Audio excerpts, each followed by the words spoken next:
안녕하세요.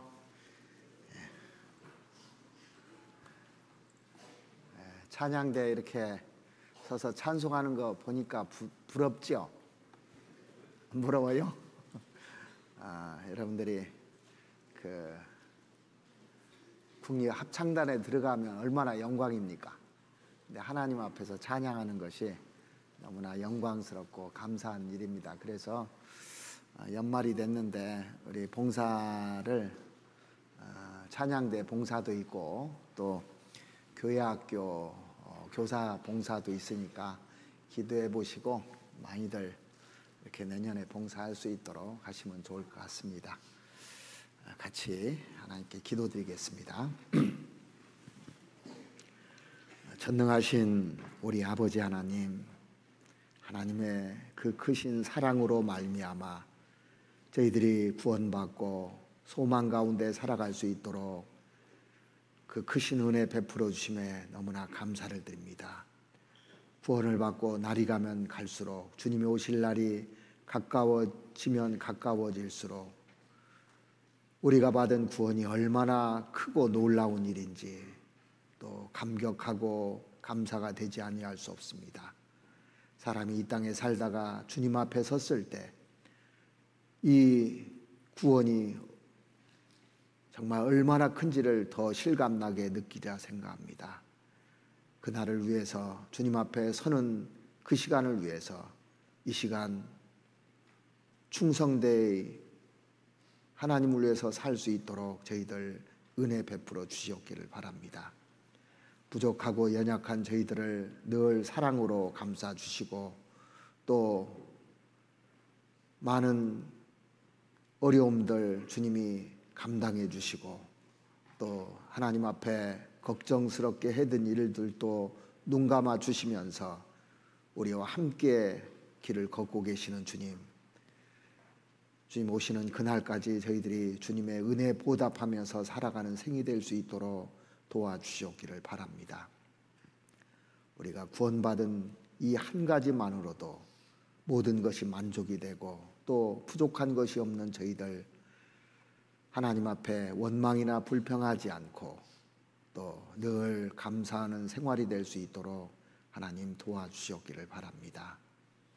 이제 내일부터 또 청년들 집회가 준비되어 있고 이번에 새로운 영혼들도 참석하고자 합니다. 주님께서 그 마음의 문을 열어주셔서 말씀을 듣는 그 영혼들 꼭 구원받을 수 있도록 도와주시옵고 말씀을 전하시는 이정희 목사님에게도 지혜와 능력 주시옵기를 바랍니다. 그래서 이번에도 큰 하나님의 역사가 일어날 수 있도록 도와주시옵소서.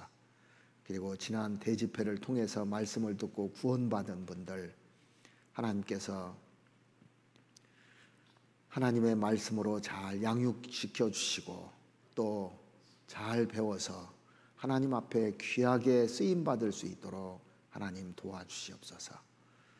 우리에게 남은 날이 얼마 남지 않은 이 마지막 시대를 살아가는 저희들 더 깨어 살 수 있도록 도와주시옵고 하나님을 온전히 알아서 섬길 수 있도록 하나님 도와주시옵기를 바랍니다.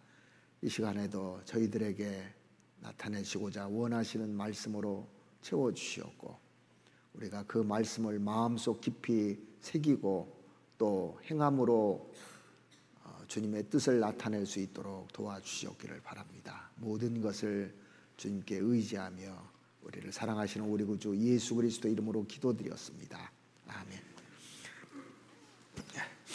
성경 말씀 역대상 28장을 찾으시겠습니다.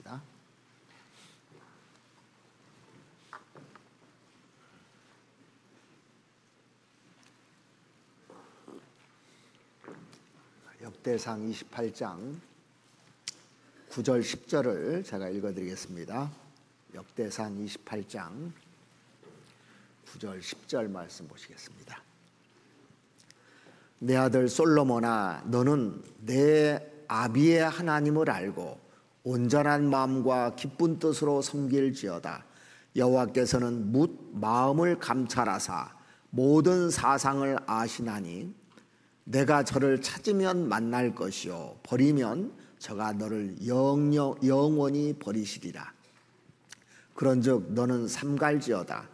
여호와께서 너를 택하여 성소의 전을 건축하게 하셨으니 힘써 행할지니라.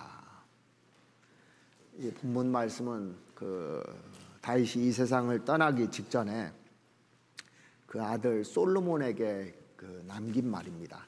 그래서 역대상 28장 1절에 보면은 이스라엘 백성들의 각계각층의 지도자들을 한 자리에 모아놓고 다윗이 최후의 말을 남기고 있는 모습을 볼 수가 있어요.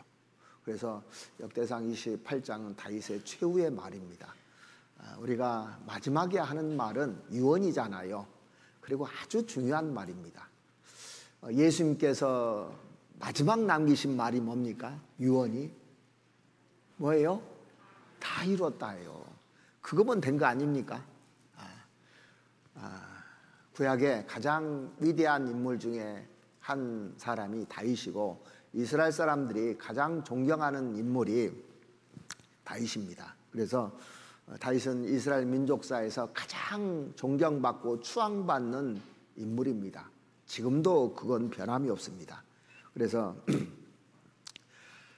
이스라엘 백성들에게 한없는 존경을 받았던 그런 왕입니다. 근데 그가 항상 좋은 것만은 아니었어요. 그의 말년은 좀 이렇게 아름답지 못한 면도 있었습니다. 왜냐하면 우리가 잘 아시는 대로 우리아 사건 아시죠? 우리아와 박세바 사건을 통해서 이 가정적으로나 국가적으로나 말년에 폭풍이 몰아쳤잖아요. 나라 전체가. 그래서 가족들 사이에서도 반역이 일어나기 시작했습니다. 국가적으로도 막 여러 곳에서 계속 구테타도 일어나고 아들이 반역해가지고 말로 할 수 없는 그런 말년을 보냈지 않습니까? 그것은 다윗 개인에 대한 하나님의 징계였던 겁니다. 그럼에도 불구하고 다윗은 하나님 마음에 합한 사람이라는 말을 들었어요. 하나님 마음에 합한 사람. 하나님의 사랑을 듬뿍 받은 사람이 있다면 아마 다윗일 겁니다. 그런데 그런 사랑을 듬뿍 받음에도 불구하고 죄를 졌을 때는 하나님의 징계도 듬뿍 받은 사람이 다윗이에요. 그런데 하나님의 마음은 징계를 했음에도 불구하고 마음이 변하지 않잖아요. 다윗을 사랑하는 마음은 채찍 속에서도 변하지 않았어요. 우리가 하나님이 징계하시는 것이 사랑이라고 배우잖아요. 진짜입니다. 그게요. 우리를 망하게 하려고 징계하시는 것이 아니라 진짜 사랑해서 징계하는 겁니다. 그래서 징계는 다 받는 것이오늘 없으면 사생자여 참 아들이 아니니라. 아들이니까 징계도 하고 훈계도 하고 권면도 하고 여러 가지 것들을 하는 겁니다. 내 자식이 아닌데 뭐 범죄했다고 징계합니까? 신고해버리죠. 그건 사랑이 아니잖아요. 실질적으로. 그래서 사무엘하 23장 5절 한번 보시죠. 다윗이 회개한 말년에 이런 고백을 남깁니다. 사무엘하 23장 5절 말씀 보시죠.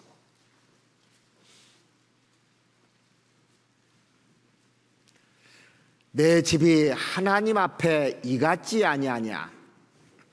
하나님이 나로 더불어 영원한 언약을 세우사 만사에 구비하고 견고케 하셨으니 나의 모든 구원과 나의 모든 소원을 어찌 이루지 아니하시랴. 이 말은 아주 중요한 의미를 갖고 있습니다. 하나님이 나를 징계하셨어도 책망하셨지만 나를 때렸지만 그런데도 하나님과 나 사이에 맺은 영원한 언약은 폐기되지 않는다는 사실을 지금 다윗이 얘기하고 있는 겁니다. 그리고 이제 다윗이 징계에서 벗어났을 때 이런 고백을 해요. 우리 3절을 보시겠습니다. 이스라엘의 하나님이 말씀하시며 이스라엘의 바위가 내게 이르시기를 사람을 공의로 다스리는 자 하나님을 경외함으로 다스리는 자여 저는 돋는 해 아침빛 같고 구름 없는 아침 같고 비 후에 광선으로 땅에서 우미 돋는 새풀 같으니라 하시도다. 이제 드디어 반역의 세력들이 다 이렇게 멸절되었지 않습니까? 그리고 그 사랑하는 아들 솔로몬을 그 왕위에 등극하고 나라가 이제 평정되고 이제 편안할 때 다윗이 눈을 감게 돼요. 다 이제 정리가 딱 되고 나서 다윗이 눈을 감습니다. 그러니까 하나님이 저는 돋는 해 아침빛 같고 구름 없는 아침 같고 비후의 광선으로 땅에서 우미 돋는 새풀 같으리라 하시도다. 이런 상태입니다. 이게 다윗의 마음이요. 이 다윗은 꿈이 많은 왕이었어요. 꿈도 많았습니다. 그래서 개인적으로, 가정적으로, 민족적으로 많은 꿈을 간직했던 그런 왕이었습니다. 그런데 개인적인 기대, 또 민족적인 기대, 종교적인 기대를 성취하고 싶은 마음이 많았습니다. 그런데 그걸 다 이루지 못하잖아요. 자기의 가장 큰 꿈이 뭔지 아십니까? 가장 큰 꿈이 성전 짓는 거였어요. 성전 짓는데 자기 이름을 내려고 지은 것이 아닙니다. 그 성전을 져서 하나님 앞에 드리는 거였습니다. 한마디로 말하면 성전에서 하나님의 말씀을 풍성히 들으려고, 그럼 좋은 마음으로, 정말 하나님을 사랑하는 마음으로, 자기 영광이나 자기가 이런 일을 했다는 걸 보여주기 위한 마음은 1도 없었습니다. 정말 성전을 건축해서 하나님께 드리고 싶었던 겁니다. 이러한 소원이 있었어요. 그러니까 다윗의 그 소원이 하나님의 집에 거하는 거 있잖아요. 시편 25편에 보면은 하나님의 집에 거하는 거 있는데 거하에서 뭐냐? 하나님의 말씀을 듣고 싶은 거예요. 함께하고 싶은 겁니다. 늘 그런 소원을 가지고 있었기 때문에 성전을 지으려고 하는데 그 꿈이거든요. 나는 이거 하나만큼은 하고 싶다고 하는데 하나님께서 허락하지 않으셔요. 물론 성전 지을 재료들 다 준비해놨습니다. 완벽하게 다 끝내놨어요. 이제 시작만 하면 되는 겁니다. 자, 성경 역대상 28장을 본문 한번 보시죠.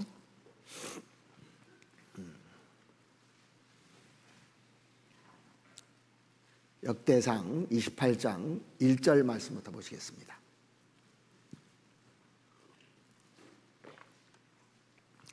다윗이 이스라엘 모든 방배 곧 각 지파의 어른과 채번하여 왕을 섬기는 빈장들과 천부장들과 백부장들과 및 왕과 왕자의 산업과 생축의 감독과 환관장과 장사와 용사를 예루살렘으로 소집하고 이에 다윗 왕이 일어서서 가로되 나의 형제들 나의 백성들아 내 말을 들으라.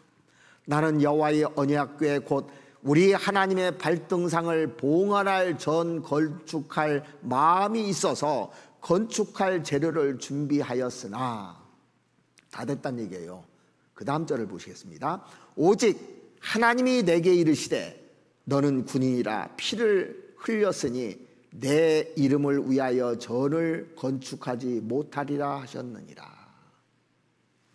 자, 이와 같은 하나님의 뜻을 들었을 때 다윗은 자기 뜻을 무모하게 이렇게 시행하려고 하지 않았다는 겁니다.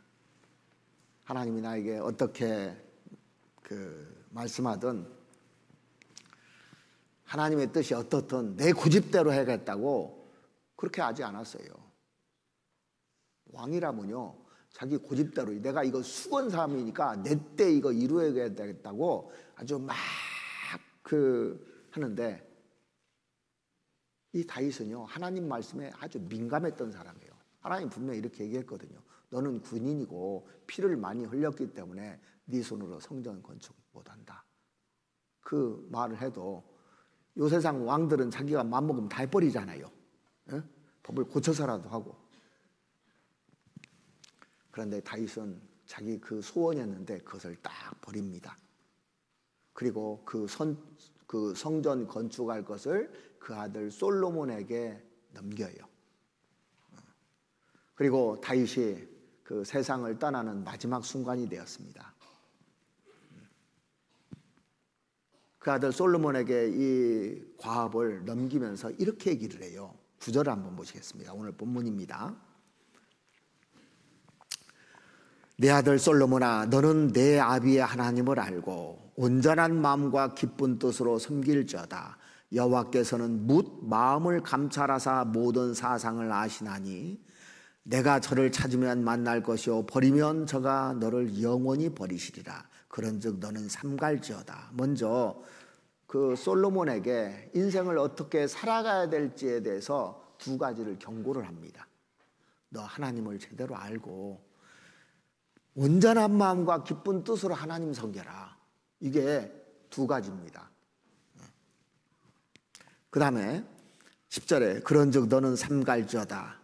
여호와께서 너를 택하여 성소의 전을 건축하게 하셨으니 힘써 행할지니라. 그래서 이 다윗이 그 아들 솔로몬에게 부탁한 것이 딱 세 가지입니다. 죽을 때요. 너 하나님에 대해서 제대로 알고 섬겨야 된다. 이거 하나예요. 그리고 또 하나는 온전한 마음과 기쁜 뜻으로 하나님 섬기지 억지로나 내 생각대로 섬기는 게 아니다. 그러니까 섬김의 바른 자세를 정확하게 기록해놨어요. 섬기는 것은 내 생각대로 섬기는 게 아닙니다. 내 뜻대로 섬기는 것이 아니야. 이것이 내 뜻이라고. 그게 섬기는 것이 아니고 온전한 마음이 온전해야 된다는 거예요. 그리고 기쁜 뜻이어야 되는, 기뻐야 된다는 거예요. 이게 하나님 보시기에 기쁜가를 판단해 보아야 되는 겁니다. 마음에 문제가 딱 걸리잖아요. 이거 섬기는 게 제대로 아닙니다. 자기 욕망을 가지고 섬기는 거, 이게 섬기는 게 아니에요. 그러니까 내가 하고 싶은 일이 있어요. 꼭 하고 싶은 일이 있어도 하지 말라면 하지 말아야 되는 거예요. 그죠? 중요한 겁니다. 사실은요. 우리가 성경을 이렇게 보면서 다윗의 마음을 보십시오. 다윗은 그게 소원이었어요. 나는 꼭 이걸 하고 싶었습니다. 근데 하나님 금해버려요. 그러니까 거기서 스톱하잖아요. 이게 신앙입니다. 이게. 그러니까 하나님에 대해서 온전히 아는 거, 하나님이 뭘 좋아하는지를 아는 게 문제예요. 우리가 어떤 일을 맡길 때도 하나님이 일을 맡기는 거잖아요. 그래서 하나님을 알고 온전한 마음과 기쁜 뜻으로 섬기는 것이 상이 되는 것이지 자기 생각대로 하는 건 상이 안 되는 겁니다. 만약에 그 다윗이 하나님 말씀 안 듣고 내가 재료 다 준비해놨고 내 때 나는 이걸 이룰 거라고 업적을 남기겠다고 자기 영광을 돌리면 하나님께서 그 마음에 합한 사람이라는 그 말을 했을까요? 하나님 말에 딱 자기 생각에서 딱 굴복한 것이 이게 섬긴 겁니다. 그래서 우리가 섬긴다는 거 오늘 제목이요. 하나님을 알고 섬기라예요. 제대로 아는 것이 더 중요한 겁니다. 열심보다 중요한 게 뭡니까? 제대로 열심을 하는 게 중요한 거예요. 이스라엘의 그 종교가들 보십시오. 바리새인들과 서기관들 보면은 자기 열심 대단했습니다. 그런데 하나님의 의를 모르고 자기 의를 세우려고 힘써 하나님의 의를 복종치 아니하였다는 말을 깊이 정말 생각해야 되는 겁니다. 그리고 하나님이 너한테 부탁한 것이 있다. 그 성전을 짓는데 이 성전 건축을 하라고 너한테 명령했다. 그러니까 성전 지을 때 힘써 행할지어라. 나한테 맡겨준 일이 있어요. 그러면 힘써야 되는 겁니다. 그리고 행해야 되는 겁니다. 우리가 그 교회에서도 임원이 있잖아요. 어떤 구역장이라든가 이런 임무를 맡지 않습니까? 그러면 그냥 그 명목만 걸어놓는 게 아닙니다. 거기에 대해서 내가 할 수 있는 힘을 써야 되는 거예요. 그리고 내가 할 수 있는 것을 행해야 되는 겁니다. 이걸 이 죽기 전에 부탁한 거예요. 자, 성전이라는 것이 우리가 성전입니다. 구원받은 사람 지금은요. 지금은 성전이 세워져 가는 거예요. 그래서 사람을 세우는 것이 성전을 세우는 겁니다. 이거 부탁한 거예요. 그래서 어떤 일을 맡았다고 합시다. 그러면 성전이 세워지는 겁니다. 집을 짓는 거예요. 부탁한 겁니다. 이게 이해 가시죠? 얼마나 중요한 건지 한번 쭉 생각해 보세요. 그래서 나의 신앙의 여정에 있어서 정말 커다란 뜻을 이루고 갇힌 일을 남기고자 하는 마음을 가진 사람마다 이 말씀을 깊이 생각을 해야 되는 겁니다. 하나님을 알라고 그랬습니다. 제일 중요한 것이 하나님을 알라고 그랬어요. 1번이요. 그래서 다윗이 솔로몬에게 유언으로 남긴 것이 뭐냐면 하나님을 알라. 단순히 종교적인 지식이 아니라 영적인 것을 많이 얻으려고 노력해야 된다는 거예요. 단순히 설교 들어서 뭘 아는 거, 지식이 아니라는 거예요. 정말 하나님이 어떤 분이신지 이것에 대해서 알라고 그랬습니다. 알라는 것은 개인적인 체험을 말하는 거예요. 체험해서 아는 거예요. 그냥 그 말씀을 듣고 머리로 아는 그런 것이 아닙니다. 그 유명한 사상가인 칼 라일이 살고 있는 동네에 새로 어떤 성직자 한 분이 부임을 했어요. 그가 이 존경받는 그 사상가인 칼 라일에게 와서 이제 성직자가 와서 인사를 했습니다. 그랬더니 칼 라일이 그 성직자에게 이런 충언을 해요. 우리 동네가 필요하는 사람, 우리 시대에 요구하는 하나님의 사람은 하나님을 소문으로만 아는 사람이 아니라 하나님을 체험하는 사람을 나는 원하고. 그러니까 자기가 경험한 것, 체험한 사람을 원하는 것이지 알아가지고 앵무새처럼 얘기하는 사람을 원하는 것이 아니라는 겁니다. 그래서 신앙생활은 체험하는 거예요. 하나님을 체험한 것을 간증을 하고 하나님을 체험한 것을 우리가 나는 이 하나님에 대해서 알았다고 이렇게 얘기하는 겁니다. 그러니까 하나님을 알라는 것은 지식을 증가시키라는 얘기가 아니지 절대. 그건 하나님을 제대로 모르는 겁니다. 그것은 바리새인들이 더 잘 알아요. 성경 박사들입니다. 이 세상에요, 신학 박사들 성경에 대해서 아는 사람 많아요. 그런데 체험으로 알아야 될 것을 지금 얘기하고 있는 겁니다. 이 솔로몬에게 뭘 알려주냐면 내가 경험한 하나님을 알려주고 싶다는 거예요. 너도 그걸 알아야 된다는 거예요. 근데 이 다윗은요, 정말 광야에서 하나님을 체험한 사람이잖아요. 정말 그 어려운 것들을 다 체험했는데 말은 그렇게 했는데요, 솔로몬은 그런 체험을 하나도 안 했어요. 편안했잖아요. 그냥 아버지가 물려받은 그 재산 다 왕이 다 물려받아서 편안하게 살다가 체험을 못 해보니까 실질적으로 체험하라고 돼 있거든요. 그럼 말년에 이제 엉터리가 돼버렸잖아요. 하나님을 거역하잖아요. 그러니까 체험하지 않은 신앙은 반드시 거역하게 돼 있어요. 그래서 하나님께서 나를 골짜기에다 넣는 것이 축복인 줄 아십니까? 진짜 축복이에요.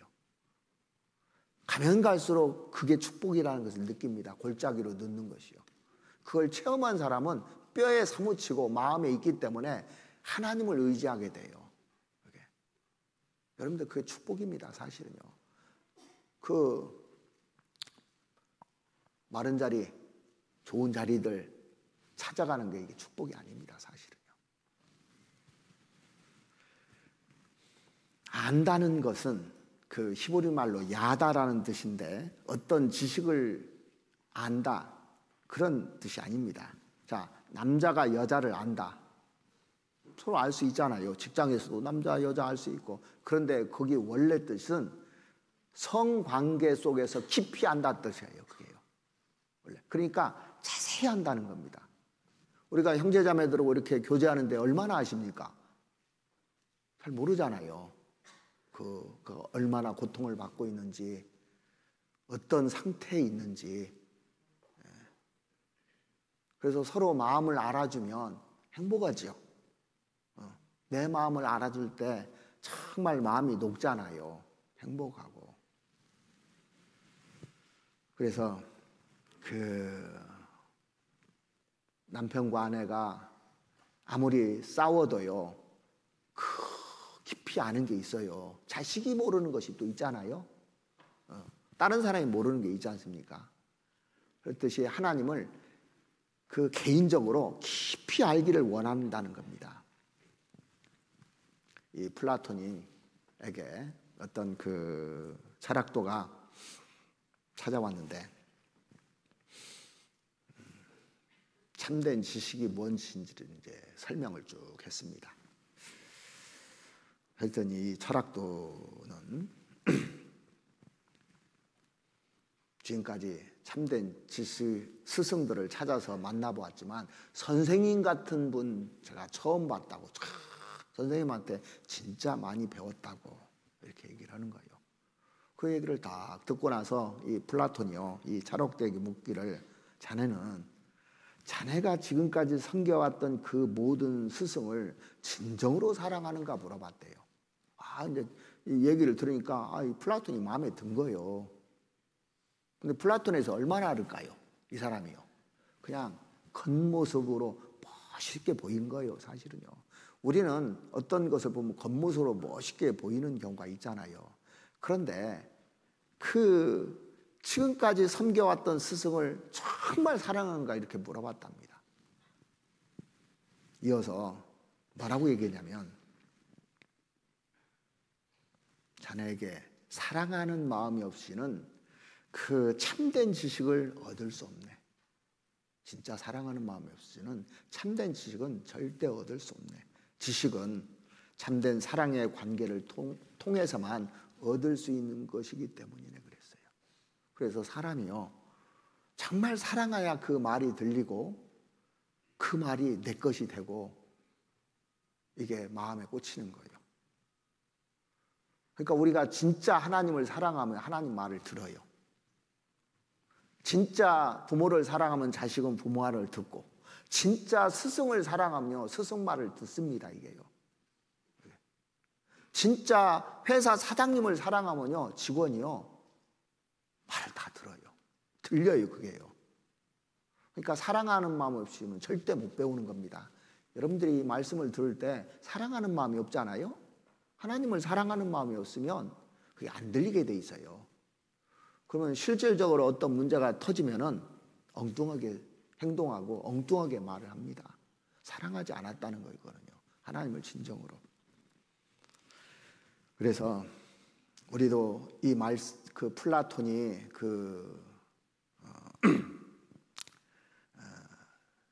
철학도에게 말한 것처럼 우리도 한번 생각을 쭉 해보십시오. 많은 사람들이 하나님에 대해서 배우고 예수님에 대해서 배워요. 그런데 행동은 엉터리로 하잖아요.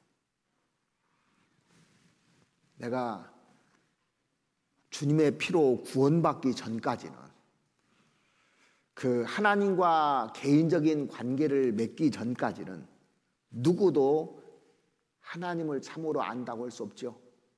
그죠? 우리 이론이 아니라 정말로 나를 위해서 죽으셨어요. 나 같은 사람을 위해서.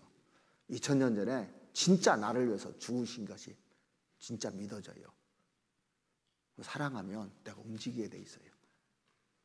주님을 사랑하면. 그래서 무엇보다도 예수님께서 베드로에게 그랬잖아요. 내가 나를 사랑하느냐 3번이나 물어봤어요. 그러면 됐다. 그 다음부터 말 들려야 안 들려요? 예수님 말이 다 들리는 겁니다.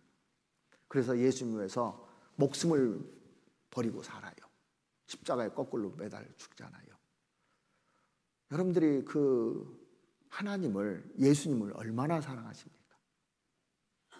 사랑하면 말 한마디 한마디가 그냥 꽂히게 돼 있어요. 이게.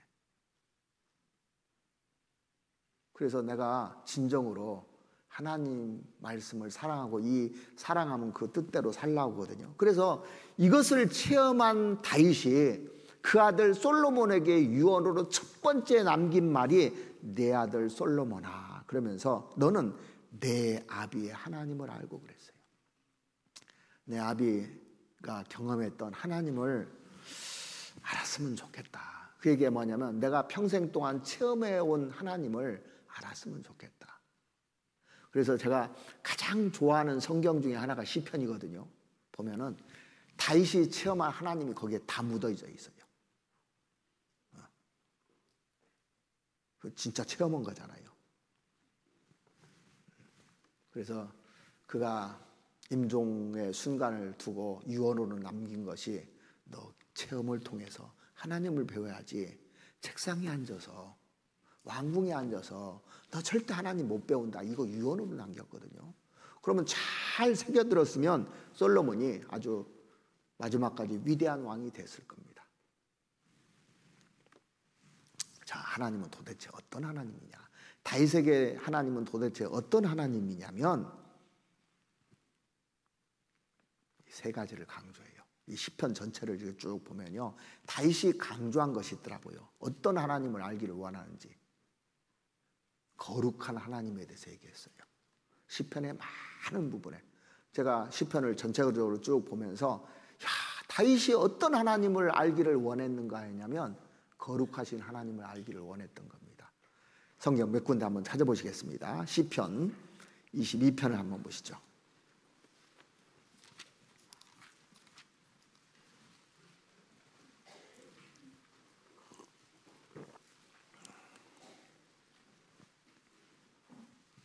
시편 22편 3절입니다. 이스라엘의 찬송 중에 거하시는 주여, 주는 거룩하시니이다. 자, 찬송을 받으시기에 합당한 분인데 주는 거룩하시다고 얘기하잖아요.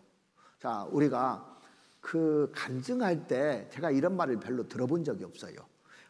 주님은 거룩하신 분입니다. 이제 시편의 다윗은 이걸 아는 거예요. 얼마나 거룩하신 분인지. 그래서 나도 그렇게 살고 싶다고 간증하는 겁니다, 사실은요. 자, 시편 68편도 한번 보시겠습니다. 시편 68편 5절 말씀 보시겠습니다.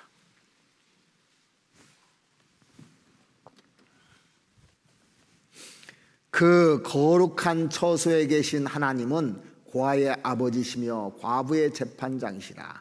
그 거룩한 처소에 계신 하나님. 그러니까 천국은 거룩한 곳이잖아요. 죄가 없는 곳이잖아요. 깨끗한 곳이잖아요. 그 하나님을 나는 안다는 거예요. 나도 그렇게 평생을 살고 싶은 마음이다, 이 얘기예요. 그리고 77편도 한번 보시겠습니다. 77편 13절 말씀 보시겠습니다. 하나님이여, 주의 도는 극히 거룩하오니 하나님과 같이 큰 신이 누구이니까. 자, 주의 도는, 주의 말씀은 극히 거룩하시오니. 그러니까 흠잡을 데가 없잖아요, 하나님의 말씀이.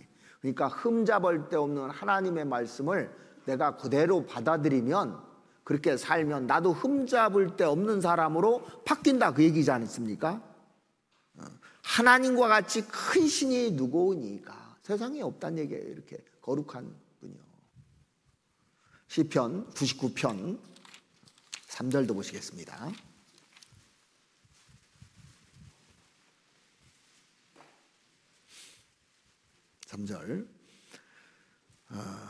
주의 크고 두려운 이름을 찬송할지어다. 그는 거룩하시도다. 반복적으로 그 다윗은 이 하나님이 거룩한 하나님이라고 얘기하고 있죠. 5절도 보시면 너희는 여호와 우리 하나님을 높여 그 발등상 앞에서 경배할지어다. 그는 거룩하시도다. 그러니까 거룩한 사람에게 하나님은 이 거룩하신 하나님께 경배할 수밖에 없는 거예요.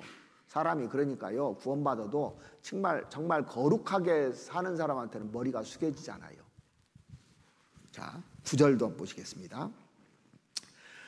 너희는 여호와 우리 하나님을 높이고 그 성산에서 경배할지어다. 대저 여호와 우리 하나님은 거룩하시도다. 그래서 완전하게 거룩하신 분은 하나님밖에 없기 때문에 경배받으실 분은 하나님밖에 없는 거예요. 사람에게는 경배라는 말을 쓸 수가 없어요. 완전히 거룩하지 못하기 때문에. 그래서 이 하나님을 아는 거예요. 그래서 우리가 그 베드로전서 1장 16절에 보시면 내가 거룩하니 너희도 거룩할지어다. 누가 하신 말씀입니까? 주님이. 내가 거룩하니 너희도 거룩하기를 바란다는 얘기입니다. 그래서 하나님의 본성이 뭐냐면 거룩하신 분입니다. 그 하나님을 다윗은 체험했던 거예요. 자, 그러니까 그가 하나님을 진짜 존경했거든요. 그런데 죄를 범했을 때는 그 죄를 용납하지 않는 하나님입니다. 거룩하기 때문에 그래요. 용납을 않더라는 겁니다. 너무나 거룩하신 분입니다. 하나님이. 그래서 그 죄를 차마 쳐다볼 수 없는 겁니다. 다윗은 자기가 그것을 다 경험했어요. 아, 하나님은 정말 거룩하십니다. 죄를 철저히 미워하시는 하나님이라는 것을 다윗이 경험한 겁니다. 그러니까 너 죄를 멀리해야 된다고 얘기한 거잖아요. 하나님 어떤 분이냐 아니냐. 죄를 싫어하시는 하나님이다. 그래서 이 시편을 전체를 이렇게 보면 이 많아요. 그 말씀이. 이거 언제 다 찾아드려요. 엄청나게 많습니다. 그 하나님을 아는 거예요. 그러니까 자기가 경험한 것은 반복적으로 얘기하잖아요. 여러분들도 간증할 때 보면 자기가 깨달은 거요. 반복적으로 얘기하잖아요. 그러죠? 저도 성경에서 깨달은 거 설교할 때 반복적으로 얘기합니다. 이게 와닿기 때문에 반복적으로 얘기하는 거예요. 그래서 하나님은 재판장이시라는 걸 얘기합니다. 의롭기 때문에 의롭게 재판한다는 얘기예요. 세상에는 그 재판하는데도 악이 있지만 하나님의 눈은 절대 틀리지 않습니다. 정확하게 맞는 거예요. 자, 시편 7편을 한번 보시겠습니다. 시편 7편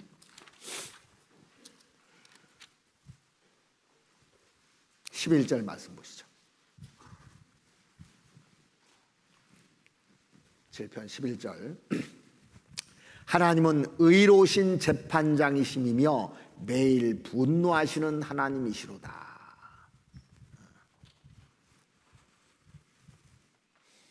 자, 사람들이요 매일매일 죽어갈 때 하나님이 기뻐할까요? 분노할까요? 죽어가는 거 분노하는 겁니다. 내가 그렇게 사랑을 베풀고 그렇게 의원했건만 죽어가요. 분노하시는 거예요. 지옥으로 달려가는 것을. 그래서 하나님은 의로우신 재판장이잖아요. 의로우신 재판장. 그러니까 우리가 원망할 필요가 없는 겁니다. 사실은요. 왜? 나중에 보면 그게 맞아요. 의롭게 판단하시는 거예요. 신약에도 말씀하셨죠. 디모데후서 4장 한번 보시죠. 디모데후서 4장 7절 말씀부터 보시겠습니다.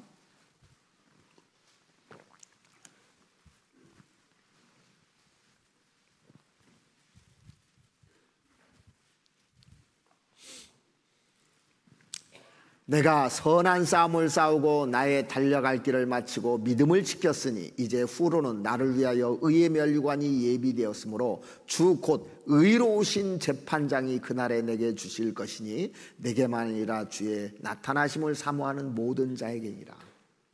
이 사도 바울도 하나님이 어떤 하나님인 줄 알았냐면 이 의로운 하나님인 걸 알았습니다. 거룩하신 하나님인 걸 알았어요. 그러니까 죄를 안 짓고 사는 거예요. 이걸 깨달으면 죄하고 멀어지게 돼 있어요. 분명히요. 자, 깨끗한 사람하고 같이 놀면 깨끗해지고 깡패하고 같이 놀면 깡패되고 그렇게 되잖아요. 악한 사람하고 같이 놀면 악하게 되는 겁니다. 자기도 모르게요. 깨끗한 사람하고 같이 놀면 죄를 지으면 이상해져 버리는 겁니다. 이게 기준이 거기이기 때문에. 신약은 어느 성경보다도 사랑을 강조하죠. 그렇지만 거룩한 하나님, 이건 변함이 없습니다. 예수님은 어떤 분이냐? 흠도 점도 없는 분이라고 돼 있어요. 구약에 보면 짐승을 드릴 때 흠 없는 짐승을 드리지 흠 있는 짐승 드리는 거 보셨습니까? 예수님을 상징하기 때문에 그래요. 예수님은 흠이 없는 분입니다. 자, 베드로전서 1장 한번 보시죠. 1장 18절. 우리를 어떻게 구원해 주셨는지, 어떤 분이 구원해 주셨는지 보시죠. 18절 보면 내가 알거니와 너희 조상의 유전한 망령된 행실에서 구속된 것은 은이나 금같이 없어질 것으로 한 것이 아니요 오직 흠없고 점없는 어린 양 같은 그리스도의 보배로운 피로 한 것이라. 그러니까 예수님의 피는 거룩한 피잖아요. 흠이 없는 겁니다. 이 피로 나를 구원해 주신 겁니다. 히브리서 9장도 한번 보시죠. 히브리서 9장 12절입니다.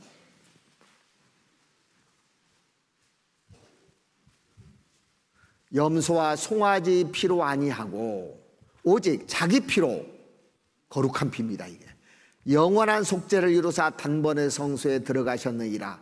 염소와 황소의 피와 및 암송아지 죄로 부정한 자에게 뿌려 그 육체를 정결케 하여 거룩케 하거든.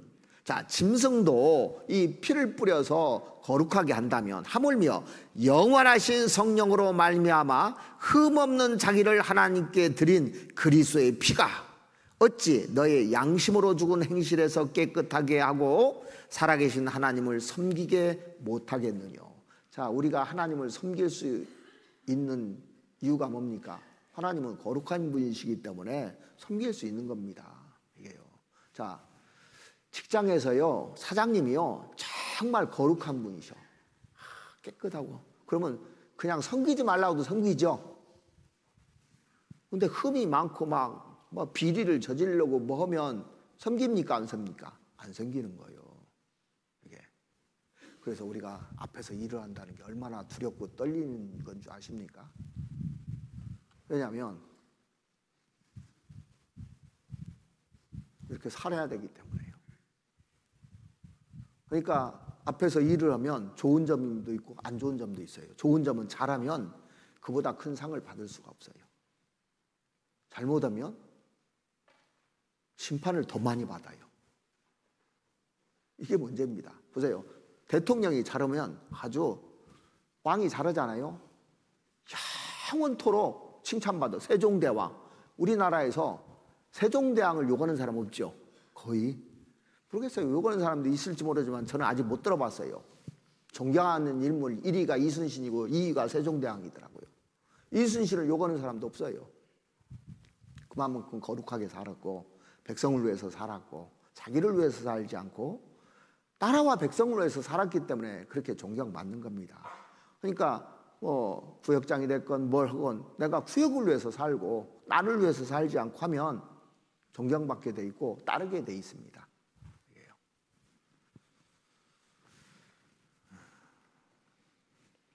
그래서 하나님이 거룩한 분이라면 그 앞에 두렵고 떨림으로 너희 구원을 이루라는 말이 이게 맞는 거예요. 자, 베드로전서 1장 보시죠. 베드로전서 1장 13절 말씀 보시겠습니다. 베드로전서 1장 13절부터 15절까지 제가 읽어드리겠습니다. 그러므로 너의 마음의 허리를 동이고 근신하여 예수 그리스도에 나타나실 때 너에게 가져올 은혜를 온전히 바랄지어다. 자, 우리가 잘할 때 은혜를 받는 겁니다. 그러니까 신앙생활 속에서 너의 마음의 허리를 동이고 그렇게 해서요. 근신하여서 조심해야 되는 겁니다. 예수 그리스도에 나타나실 때 너에게 가져올 온전한 은혜를 온전히 바랄지어다. 너희가 순종하는 자식처럼 이전 알지 못할 때 줬던 너의 사욕을 본삼지 말고 내 욕심 채우려고 신앙생활하지 말란 얘기예요. 오직 너희를 부르신 거룩한 자처럼 너희도 모든 행실에 거룩한 자가 되라. 그러니까 법대로 살고 성경대로 살으려고 하고 기준을 성경으로 잡고 어떻게든지 거기에 맞추려고 하고 해야 된다는 겁니다. 우리가 태어날 때요, 보면 자녀가 부모 닮아서 나오죠. 부모 닮아요. 모습도 보면 어딘가는 닮습니다. 얼굴을 안 닮아 발가락이라도 닮아요. 아무튼 닮습니다. 다. 자세히 보면 어느 구석이든지 다 닮게 돼 있어요. 근데 모양만 닮습니까? 성격도 닮아요. 희한하게. 안 닮았으면 좋은 것까지 다 닮아요. 좋은 건 잘 안 닮고 나쁜 건 더 잘 닮는 것 같아요. 자, 커가면서 어떻습니까? 아버지, 어머니가 하는 대로 해요. 그러니까 발걸음 걸어가는 것도 비슷해요. 그죠? 다 닮아갑니다. 그래서 이런 생각이에요. 부모보다 훌륭한 자식이 별로 많이 나오지 않아요. 성경에 보면은 제자가 그 선생보다 높지 못하나니 무릇 온전케 된 자는 그 선생과 같으리라는 말이 있죠. 누가복음 6장 40절에. 선생 이상 되기가 쉽지 않다는 거예요. 그래서 옛날에 결혼할 때 왜 가문을 받는가를 좀 이해는 가더라고요. 다 그런 건 아니지만 가문을 보면 자, 그 여자를 보면 그 어머니를 보면 비슷하다는 거예요. 남자는 아빠를 보면 비슷하다는 거예요. 그래서 옛날 어르신들은요, 그 부모들이 괜찮으면 부모들끼리 결정해서 끝내버렸어. 자식하고 상관없이. 아, 그 사돈이 마음에 들어. 그러면 결혼을 시키잖아요. 근데 잘 살아요, 대부분이. 이게 닮아서 그래요.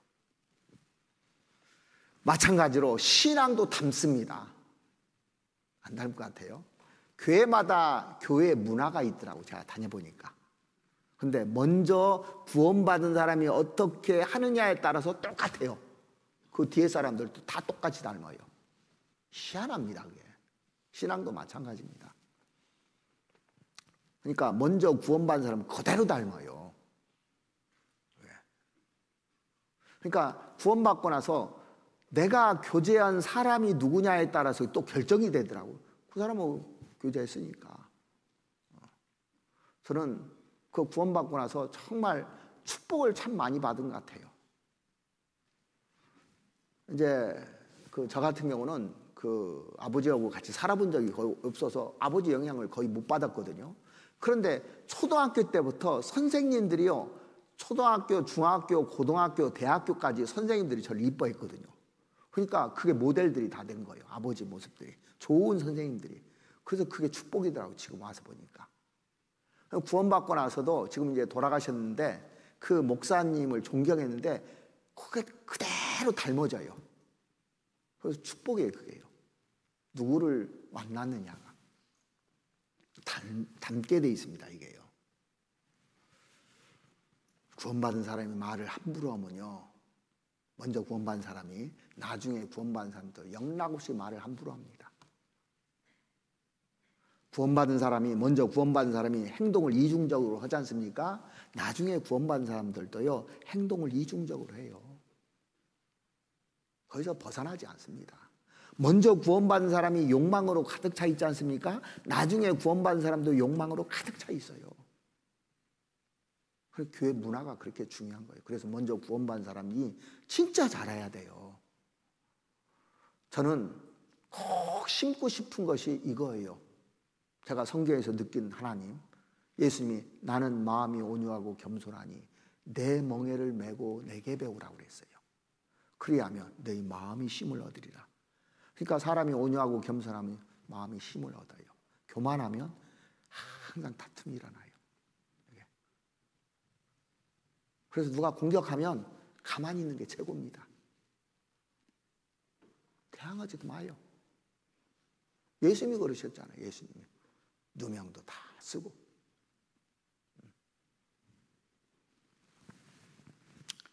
신앙도 하나같이 다 닮아갑니다. 그러니까 먼저 된 사람이 조심해야 돼요. 말이나 행동이나 모든 것들을 조심해야 되는 겁니다.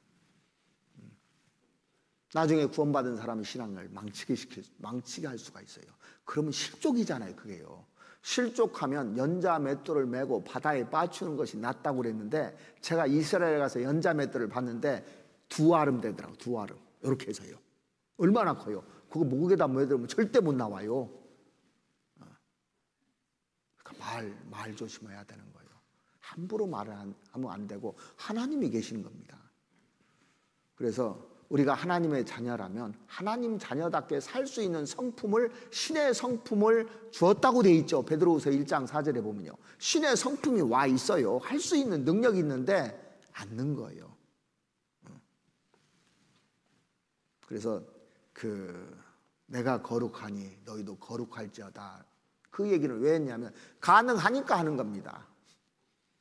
구원받지 않은 사람에게 얘기 않는 겁니다. 구원받은 사람에게 베드로서에 기록된 겁니다. 베드로전서 1장에. 자, 그래서 우리에게 부탁하는 것이 뭐냐면 몇 군데 한번 찾아보죠. 성경에 뭘 부탁하시는지. 데살로니가전서 3장을 한번 보시겠습니다. 3장 13절 한번 보시죠.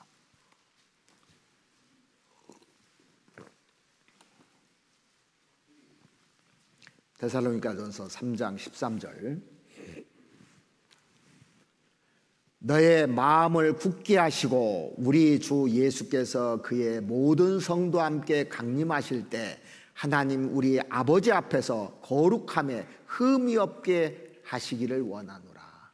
거룩함에 흠이 없게 하시기를 원하라고 돼 있어요. 이게 중요하니까요.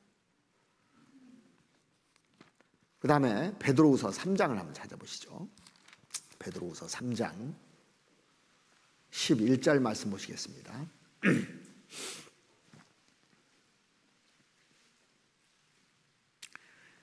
이 모든 것이 이렇게 풀어지리니 너희가 어떠한 사람이 되어야 마땅하뇨. 거룩한 행실과 경건함으로 하나님의 날이 임하기를 바라보고 간절히 사모하라. 자, 거룩한 행실과 경건함 속에서 살다가 하나님 만나면 이게 축복이잖아요. 그걸 사모하고 살으란 얘기입니다. 14절. 그러므로 사랑하는 자들아 너희가 이것을 바라보나니 주 앞에서 점도 없고 흠도 없이 평강 가운데서 나타나기를 힘쓰라 그랬습니다. 거룩한 삶을 우리에게 요구하잖아요. 명령이잖아요. 힘쓰라 명령돼 있잖아요. 이렇게 명령이기 때문에 살아야 되는 겁니다. 자, 회사에서 어떤 명령을 내리면 합니까? 안 합니까? 하잖아요. 명령이거든요. 내가 거룩하니 너희도 거룩할지어다. 이 명령이잖아요, 전부 다. 그래서 그리스도인의 삶과 행동, 살아가는 모든 것을 결정하는 최고의 권위가 뭔지 아십니까? 말씀입니다. 최고의 권위가 말씀이에요. 말씀보다 이 세상에 더 권위 있는 건 하나도 없어요. 사람의 얘기 그게 아니라 하나님의 말씀이 가장 권위 있는 겁니다. 말씀에 기록되어 있으면 그것이 끝입니다. 더 이상 거기다 이유 달아서는 안 되는 거예요.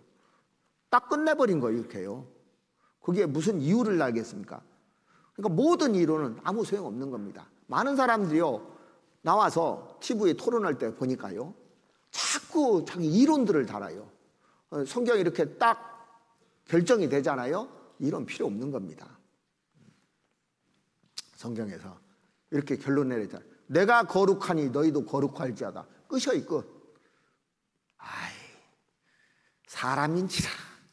에이, 해가면서 이제 이유를 달기 시작합니다. 사람들이요. 그러면서 변질되는 거예요, 자기가요. 그래서 모든 이론은 아무 소용이 없는 겁니다. 이 말씀보다 권위 있는 것은 세상에 아무것도 없거든요. 그래서 거룩하라는 말씀 앞에 이유를 다루면 안 되는 겁니다. 거룩하라. 거룩할지어다. 그랬잖아요.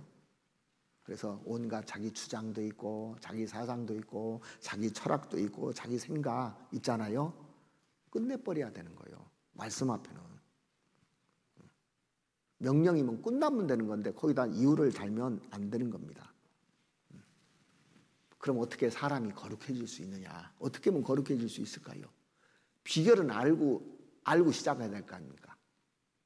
성경에 요한복음 17장 17절 여러분들 잘 아실 겁니다. 저희를 진리로 거룩하게 하옵소서 그랬어요. 아버지의 말씀은 진리입니다. 그래서 이 진리의 말씀, 이 말씀이 나를 거룩하게 만드는 겁니다. 말씀에 순종하면 사람은 무조건 거룩하게 돼 있어요. 근데 구원받은 사람들이 성경을 너무 안 읽는 게 문제예요. 안 읽어요. 이 거룩한 말씀을.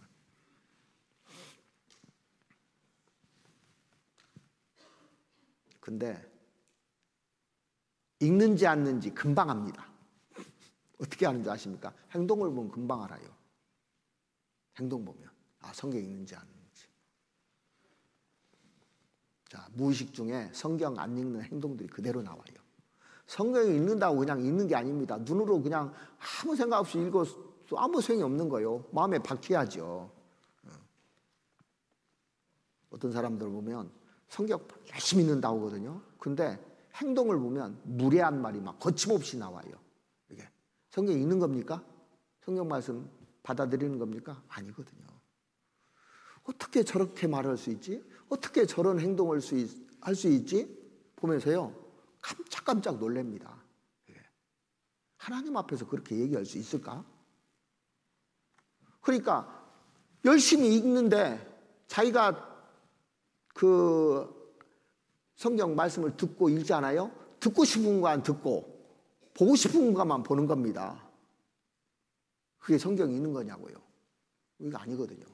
더하고 하나 빼면 안 되잖아요. 자, 성경을 읽었으면 성경대로 사셔야 됩니다. 성경을 말씀을 들었으면 성경 말씀대로 살아야 돼요. 이게 거룩하게 해야 되는 비결입니다.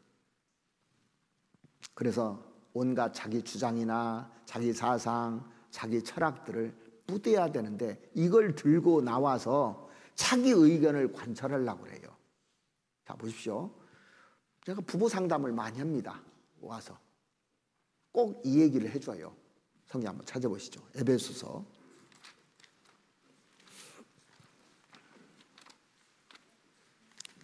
5장 보시겠습니다.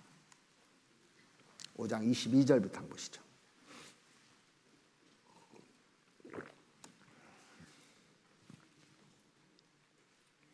에베소 5장 22절.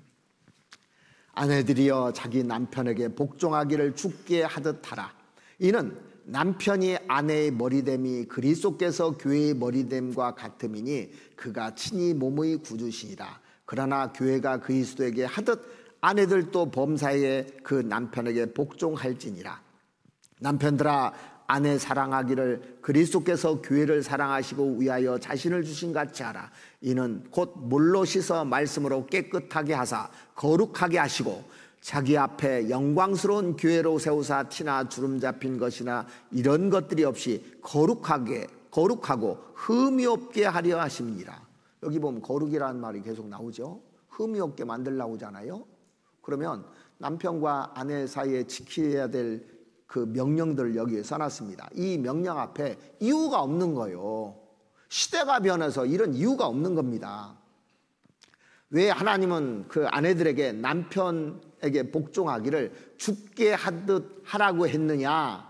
아내 사랑하기를 또 남편들 제 몸과 같이 하라고 했느냐? 너무하지 않느냐? 이렇게 얘기를 하기 시작해요. 아무 소용없는 얘기예요. 그래도 뒤에다 뭘 붙이는 것은. 자, 보십시오. 아내들이여 자기 남편에게 복종하기를 주께 하듯 하라고 명령을 딱 끝났잖아요. 이거로 딱 끝나버렸어요. 그러면 그 남편이 마음에 드는 남편도 있고 안 드는 남편도 있고 잘해주는 남편도 있고 못해주는 남편도 있을 거예요. 그 조건이 있습니까? 없습니까? 없어요. 조건을 다니까 문제예요. 아내도 마찬가지고 남편도 마찬가지입니다. 잘해주면 좋고 안 해줘도 어쩔 수 없는 거예요. 그건 하나님이 그렇게 하는 거니까. 이 아내를 줬는데 어떤 사람은 좀 자기하고 안 맞고 성격도 막 우락부락하고 뭐 하는 사람도 있잖아요. 어쩔 수 없는 거예요. 하나님이 그렇게 엮어놨는데. 요셉에게 하나님 엮잖아요. 팔려가게 만들고 감옥살이 하게 만들고 누명 쓰게 하나님 다 엮어놓은 거예요. 왜? 그걸 다 통과하면 나중에 좋은 거 주려고. 그러니까 궁극적으로는 다 좋은 거 주려고 하는 거예요. 이게 욥도 엮어놓고 다 엮어놓은 거예요. 지나고 나면. 나를 가장 잘 아시는 분이 하나님입니다. 그러니까 원망하지 말아야 돼요. 내 아내, 남편, 자식을. 원망할 필요가 없습니다. 제일 좋은, 나에게 합당한 사람 준 겁니다. 어떤 사람은 교회를 원망하는 사람이 있어요.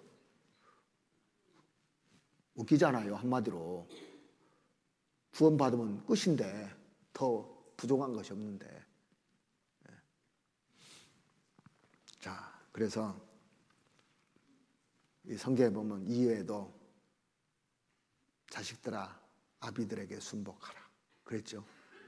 종들아 상전들에게 순복하라, 백성들아 권세자들에게 순복하라. 이런 말씀이 계속 나와요. 그럼 끝난 거예요.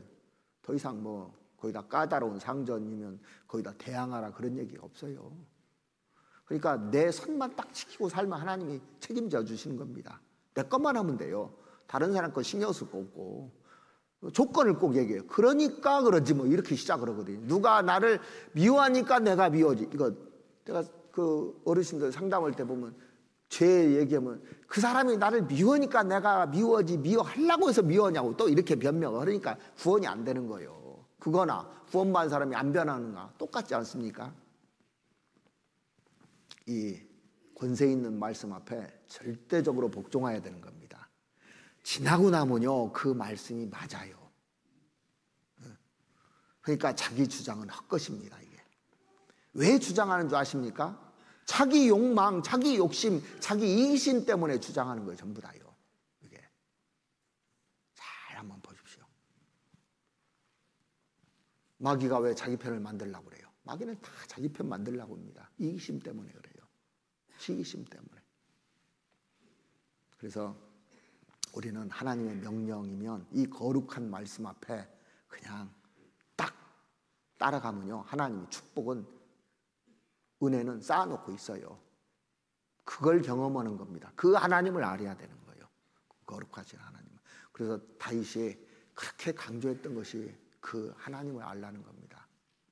그리고 이 성경 전체에서 이 다윗이 경험한 하나님이 어떤 하나님이냐면 온전한 마음과 기쁜 뜻으로 하나님을 섬기라고 그랬는데 어떤 하나님을 알기를 원했냐면요 용서의 하나님을 아는 거예요.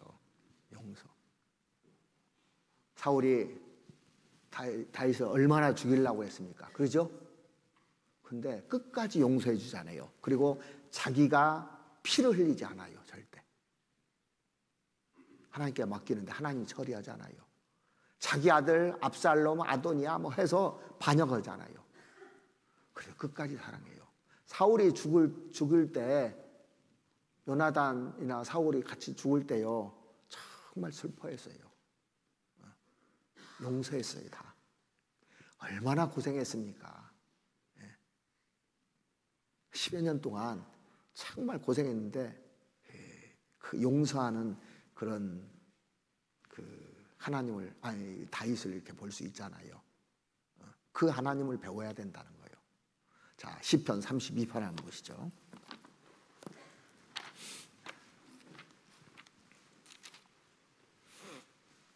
시편 32편 1절 보시겠습니다.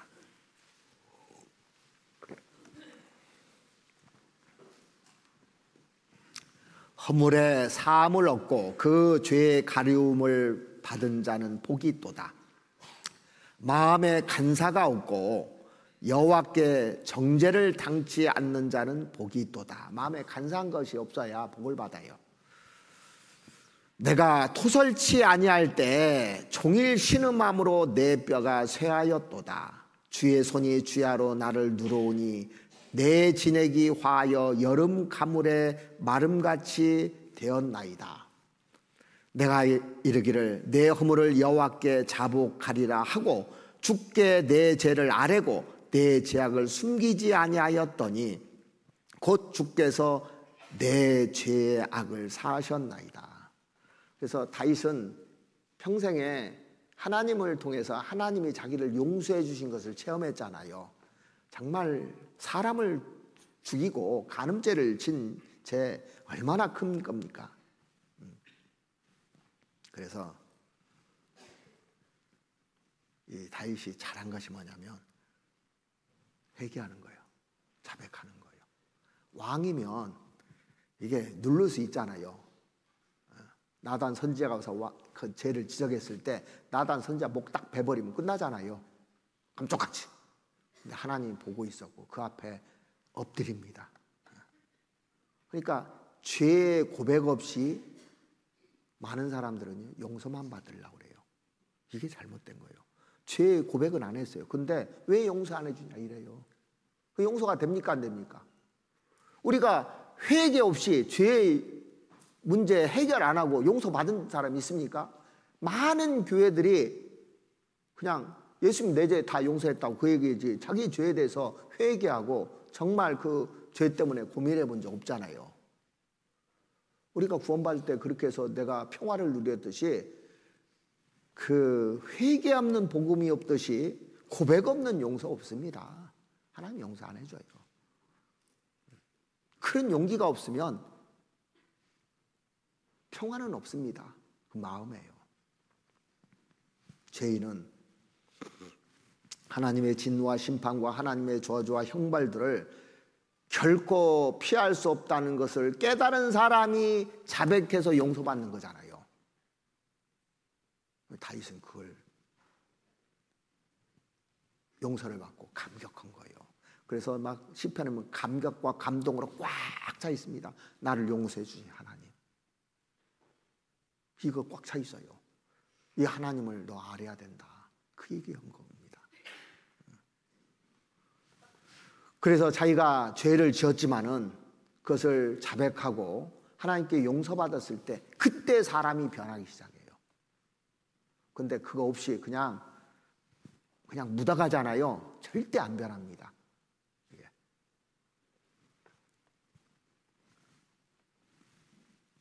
저 시편 145편 한번 찾아보시죠. 시편 145편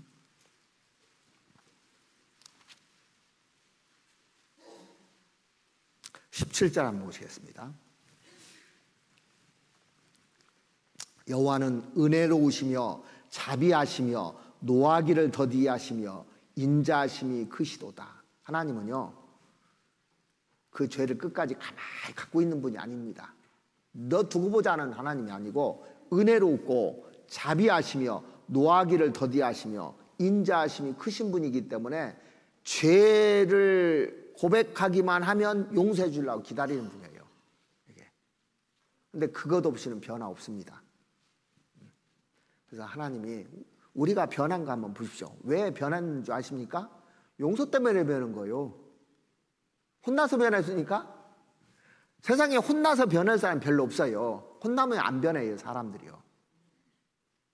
용서해서 변하는 겁니다. 그런데 용서는 자백이 없이 용서는 안 되는 겁니다, 이게요. 영국의 유명한 그 웰링턴 제독 있지 않습니까? 한 번은 상습적으로 그 탈령하는 이 탈령병 부하에게 사형 선고를 내리기 직전이었습니다. 그래서 그 부하를 세워놓고 많은 사람들 앞에서 이렇게 명령을 내려요. 나는 너를 위해서 교육도 해봤다. 나는 너를 위해서 상담도 해봤다. 나는 너를 위해서 처벌도 해봤고 때리기도 해봤고 안 돼서 막 노동시켜보고 심각한 벌도 주고 할 건 내가 다 해봤다. 그리고 내가 별 방법을 써도 너는 변하지 않았다. 그렇게 기다렸는데 별 수 없이 너는 죽어야 된다. 이렇게 명령을 내린 거예요. 사람들 앞에서. 근데 이제 그 옆에 있던 부관이요. 제독께서 딱 한 가지 안 하신 것이 있습니다. 뭐냐 그랬더니 그 사람에게 용서를 한 번도 안 해봤다는 거예요. 용서를. 그래서요. 웰링턴 제독이 너 잘못했냐 물어봤대요. 그걸 다 얘기하더랍니다. 잘못한 것을 쭉 신하다는 겁니다. 그래서 그래 됐다. 그래서 무조건 용서해 줬어요. 그렇게 상습적으로 탈영병인데 무조건 용서해 줬습니다. 근데 그 병사가 탈영하지 않더래요, 다시는. 그리고 탈영하지 않은 것뿐만 아니라 충성스러운 부하가 됐답니다. 그 은혜에 감복해서. 용서가 가져온 변화입니다. 우리가 그렇게 해서 변한 거 아닙니까? 뭐 십자가에 달려 죽을 강도나 별반 다를 거 있습니까? 그런데 내가 과거서부터 지은 죄 모든 것을 무조건적으로 용서를 받았기 때문에 내가 변화받은 거예요. 그래서 용서는 사람에 감동을 줍니다. 형제자매들 간에도요, 안 좋은 것이면 용서하시고 그런 거 마음에 품으면 안 되는 겁니다. 고린도후서 2장을 한번 보시죠. 2장 10절 말씀 보시죠.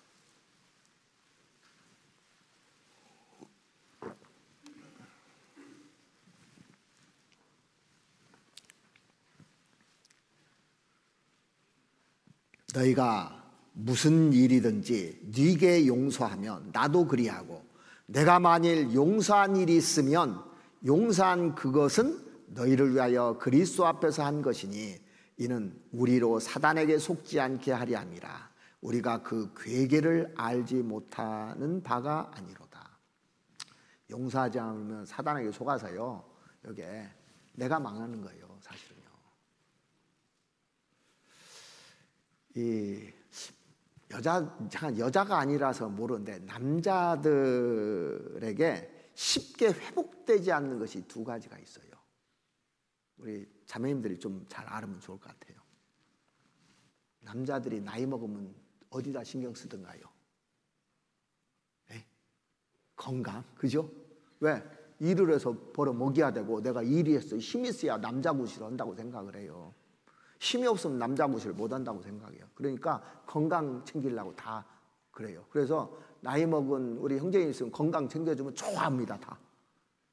네. 건강. 그 다음에 그 자매님들도 마음에 상처가 있지만 남자들 상처 한번 받으면 잘 안 변해요. 그죠? 상처 한번 받으면. 이게 한번 다친 마음을 열기가 쉽지 않아요, 남자들은요. 왜? 자존심은 똘똘 뭉쳐져 있어서 그래요. 자존심이 강해요. 그래서 상처받기는 쉬워도 회복되기는 어려운 것이 남녀 모두의 사람의 마음이잖아요. 마음에 상처받으면 쉽게 안 아물어져요. 자, 벽에다 못을 박았어요. 박아요. 근데 뺐습니다. 빼도 못 잡으면 그대로 있어요. 그만큼 상처가 잘 안 아문 겁니다. 그 상처를 다 덮는 게 뭐예요? 도배예요, 도배. 도배만 안 보이잖아요. 그럼 싹 까먹잖아요. 그래서 도배해야 되는 거예요. 도말이라고 하잖아요. 성경에서는 도말해야 되는. 예수님이 나를 도말해 줬듯이 그것을 싹 도말해 줘 버려야 되는 겁니다. 그걸 잊어버리고 기억지도 안 해야 되는 거예요. 근데 기억을 계속해, 계속. 그러니까 문제죠. 근데 용서의 아이콘이 누굽니까? 요셉이잖아요, 요셉. 대표적인 것이. 요셉을 통해서 다윗도 배운 것 같아요. 그러니까 요셉은 완벽한 그리스도의 그림자입니다. 흠이 없어요. 예수님의 완전한 그 모형이 요셉이거든요. 그 창세기 45장에 보면 형들한테 가장 그 상처를 받은 사람이 요셉인데 나중에 형들하고 만나잖아요. 10명 형들이 이제 생존권이 걸린 겁니다. 요셉 앞에 이제. 권세가 딱 있잖아요. 이제는 키를 누가 잡고 있습니까? 그동안은 형들이 잡고 있었는데 역전이 돼서 지금은 이제 요셉 앞에 10명 형들이었는데 키를 요셉이 잡고 있는 거예요. 요셉 한마디로 죽고 사는 겁니다. 형들 10명이 모여가지고 요셉 한 사람을 죽여버렸는데 죽인 거나 마찬가지잖아요. 근데 지금은 10명 형들이 요셉의 그 맞이하게 된 겁니다. 그러면 형제들을 만나는 순간, 요셉이 형제들을 만났을 때 형들에게 가지고 있던 감정이 있을까요, 없을까요? 형들을 만날 때 내가 어떻게 해야지 이런 생각 했을까요, 안 했을까요? 안 했으면요 본능적으로 나오게 돼 있어요, 사람은요. 만약에 그 형들이 요셉을 만났다고 했을 때 그런 생각했을까요, 안 했을까요? 한 번도 만나려 생각도 안 했을 거예요. 근데 요셉은 생각했습니다. 요셉은 생각했기 때문에 했고, 형들은 그런 생각을 안 하고 살았을 거예요. 그런데 요셉은 인생 중에서 가장 소중한 것을 알았어요. 뭘 가장 소중하게 생각했을까? 저는 생각을 해봤어요. 뭘 가장 소중하게 생각했을까? 뭐가 있습니까? 저는 가족이라고 생각해요. 아버지 이렇잖아요. 자기 동생, 엄마 생각 안 했을까요? 거기서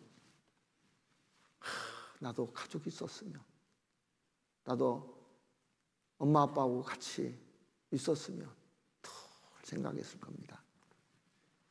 그는 가족의 소중함을 깨달았을 겁니다. 그래서 그 가족을 되찾는 방법이 뭐냐면 용서와 화해였어요. 그래서 용서한 겁니다, 사실. 저는 그렇게 생각해요. 방법이 없잖아요, 다른 방법으로는. 다시 회복할 수 있는 방법이. 용서입니다. 그래야 가족으로 되는 거예요. 우리는 구원받은 사람 가족이에요. 그럼 용서와 화해밖에 없어요. 그런데 용서는 용기가 있어야 하는 겁니다. 용기가 없으면 절대 용서를 못해요. 다윗이 그렇게 용서할 수 있었던 것은 대장부였잖아요. 요셉도 대장부입니다. 보통 사람이 아닙니다. 이게 나이는 어리지만 자신의 쓰라린 감정보다도 가족의 소중함을 더 생각했던 거예요. 여러분들 자신의 그 아픔보다도 하나님이 주신 교회를 먼저 생각하셔야 됩니다. 교회가 없다면 나는 고아입니다. 고아. 버려지는 거예요. 교회가 없다면. 그래서 창세기 45장 한번 보시겠습니다.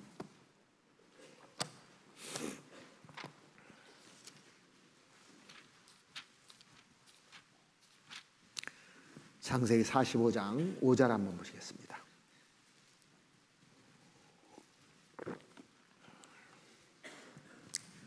당신들이 나를 이곳에 팔았으므로 근심하지 마소서, 한탄하지 마소서.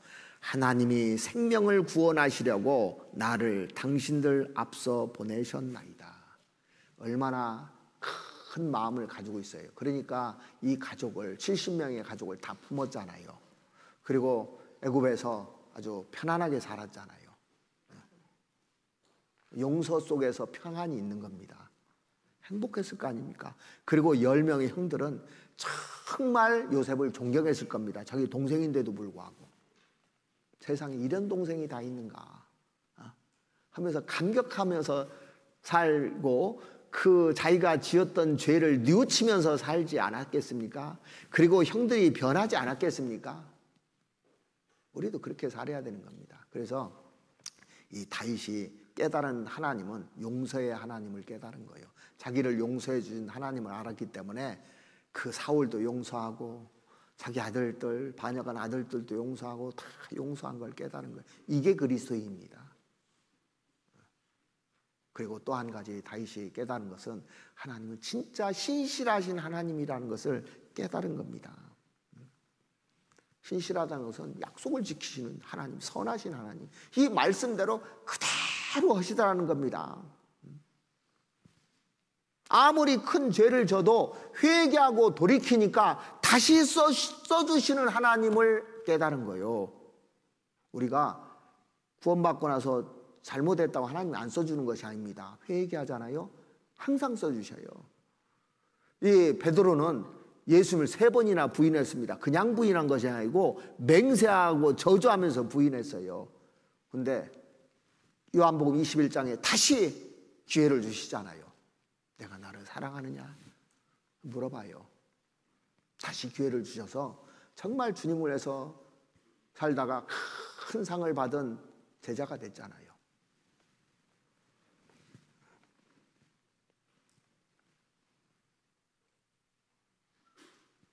이게 반역을 해도 돌이키면 다시 써주신 하나님입니다. 여러분들 자식들이요, 부모한테 막 함부로 하다가도 다시 회개하고 돌아오면 다시 자기 자식으로 잘 사랑해 줍니까 안 해줍니까? 마찬가지잖아요. 그래서 내가 하나님을 의지할 수 있다는 거예요. 그 신실하신 하나님을 알고 그 하나님을 신뢰할 수 있었기 때문에 전적으로 하나님께 의지한 겁니다. 그래서 시편 37편 한번 찾아보시겠습니다.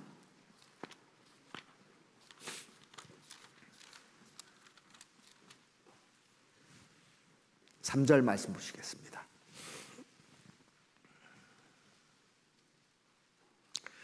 여호와를 의뢰하여 선을 행하라.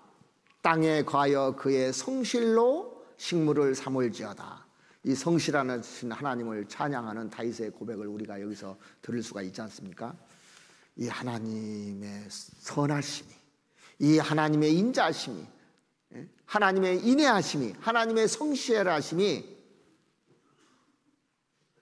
다윗의 생애 속에서 체험적으로 경험한 겁니다. 그 하나님 알았으면 좋겠다는 얘기예요. 솔로몬에게 그 위언을 남긴 겁니다.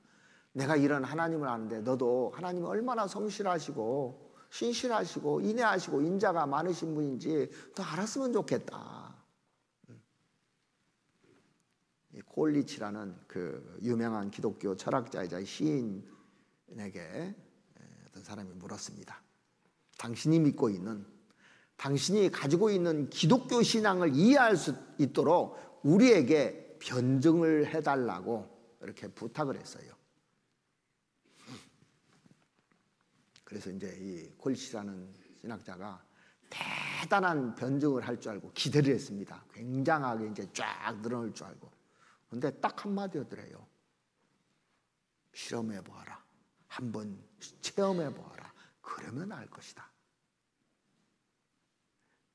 그래서 우리가요, 하나님을 알면, 신실하신 하나님을 알 수 있다는 거예요. 어떤 종교가 이러냐고요. 논리로 설명할 수 없는 하나님입니다. 내 영혼과 육체로 부딪혀서 체험해야 되는 거예요, 우리가 신앙을.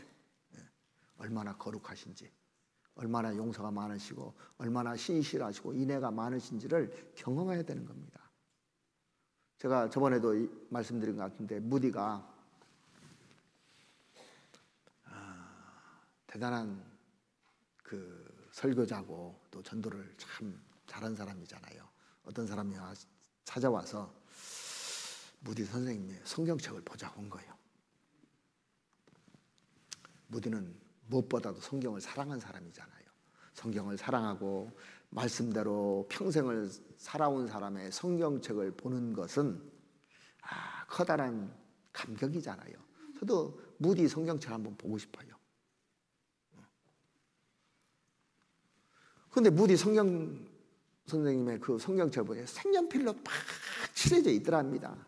근데 거기 뭐 또 빼곡하게 뭐가 막 성경 구절도 써놓고 자기가 깨달은 것도 써놓고 뭐 쭉 써놨는데 가만히 보니까 창세기부터 요한계시록까지요, 여기 T자하고 P자가 계속 쓰여져 있더랍니다. 그래서 무슨 선생님 이게 무슨 뜻입니까? 물어봤어요. 내가 실험해 보았더니 그게 증명되었다고 내가 표시해 놓은 거야. Tried and proved.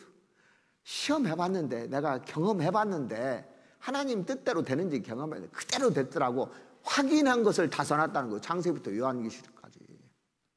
그래서 그 하나님을 아는 거예요. 자, 우리가 말씀을 이렇게 들어보니 내가 해봐야 돼요. 그대로 됐어. 기도 응답을 받았어. 그대로 되더라. 그럼 기도하잖아요. 내가 어떤 사람을 용서했어. 근데 내 마음이 편해졌어. 그대로 되더라. 이 뜻대로. 이게 표시를 해보라는 겁니다. 그래서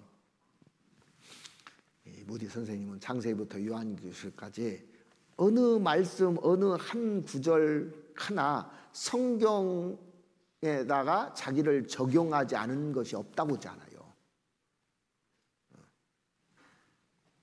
그래서 이 말씀은 생명의 말씀이고, 이 말씀은 능력의 말씀이고, 이 말씀은 그 나의 힘이고 나의 광명이고, 다윗의 그 시편을 보면 나의 힘이 되신 여호와여 그랬잖아요. 이 말씀이 나의 힘이라. 내가 주를 사랑하나이다. 바이고 요새고 뭐 이런 얘기 많이 나오잖아요. 다 자기가 체험한 것을 알고 기록해 놓은 겁니다. 이렇게 신실하신 하나님인 것을. 너희는 여호와의 선하심을 맛보아 알지어다 그랬습니다. 그래서 맛을 보아서 알았다는 겁니다. 자, 우리가 음식을 차려놨는데 눈으로 딱 보니까 비주얼이 좋아요. 야, 요리사를 불러서 찬사할 수 있을지요? 근데 먹어보기 전에는 찬사하면 안 됩니다. 그죠? 먹어보고 나서 정말 맛있다고 하든지, 야, 보니까 맛있네요. 먹어보지도 않고 맛있네요. 됩니까? 그래서 우리가 여호와의 선하심을 맛보아하는 거예요. 맛보아야 되는 거예요. 삶 속에서 맛을 보면요, 감격이 와요. 그리고 그렇게 내가 살고 싶어집니다. 그래서 그에게 피하는 자는 복이 있다고 되어 있죠. 맛을 본 사람이 하나님께 의지해요. 사람에게 의지하지 않습니다. 사람에게 줄대지 않아요. 사람에게 어떻게 하려고 하지 않아요. 맛을 본 사람은 100% 하나님 의지하게 되어 있습니다. 그래서 그의 생애가 순탄하지 않았지만 누구 하나 의지하지 않았잖아요. 오직 하나님께 전부 다 의지하는 겁니다. 여호와의 선하심을 맛보아 알지어다 그 말을 기록할 때 이 이방의 아말렉 군중 앞에서 생명이 경각간에 달려있을 때, 어려움 속에 있을 때 하나님을 의지했더니 하나님께서 함께 하시고 나에게 능력을 주셔서 내가 피했다, 이 얘기예요. 그게요, 그냥 책상에서 써놓은 얘기가 아니고 정말 어려울 때 자기가 경험해서 여호와의 선하심을 너 맛봐봤냐? 맛을 보라는 거예요. 내가 이런 상황에서 이랬다. 그렇기 때문에 그는 시편 23편에 이렇게 얘기하잖아요. 나의 평생의 선하심과 인자하심이 정녕 나를 따르니 그랬어요. 선하심과 인자하심을 깨달은 거예요. 그러면서 시편 23편 6편에 그걸 쭉 써놨잖아요. 그러니까 시편을 이렇게 보면 구구절절이 다윗이 깨달은 거, 하나님을 안 것에 대해서 기록해 놓은 거예요. 근데 우리는 그냥 읽잖아요. 그 상황을 모르기 때문에. 그래서 다윗은 전생애를 통해서 좋으신 하나님인 겁니다. 하나님이 얼마나 사랑하시고 얼마나 신실한 신부인지를 감격하면서 시편을 기록한 겁니다. 회개할 때 용서해 주시고 또 자기를 다시 써주시고, 그러니까 그가 마지막에 죽일 때 너 정치 잘해야 돼 이런 얘기 하나도 안 했어요. 그러죠? 그 이병철 회장님은 돌아가실 때 사업에 대해서 자기 영혼 문제에 생각했어요. 그걸 모르니까.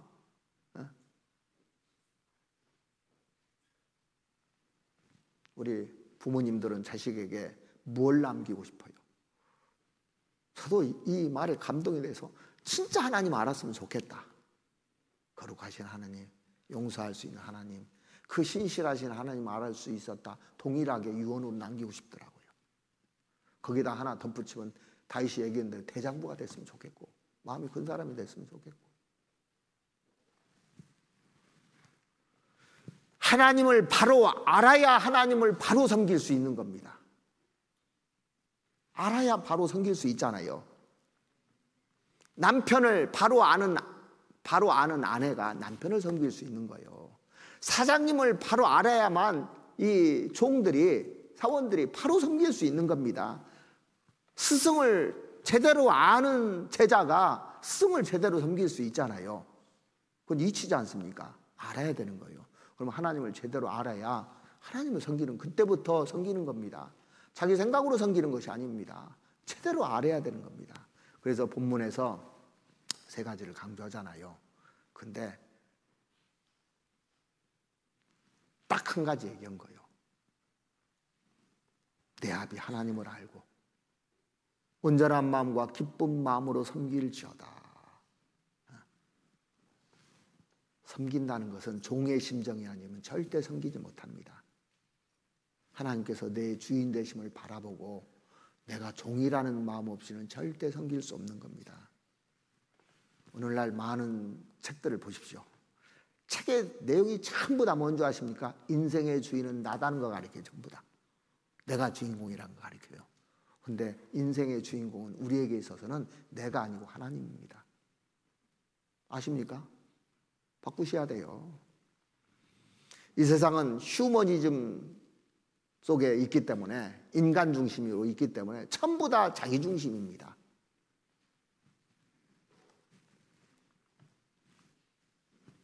근데 다윗이 얘기한 것은 네 거 챙기고 뭐 이런 거 얘기 않잖아요.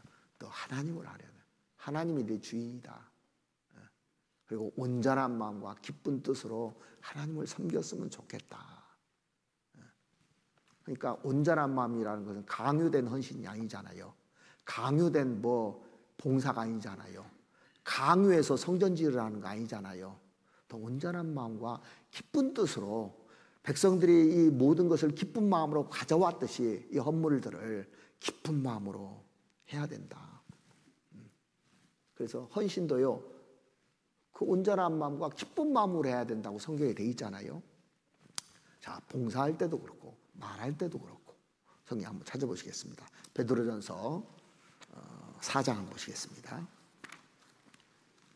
4장 11절.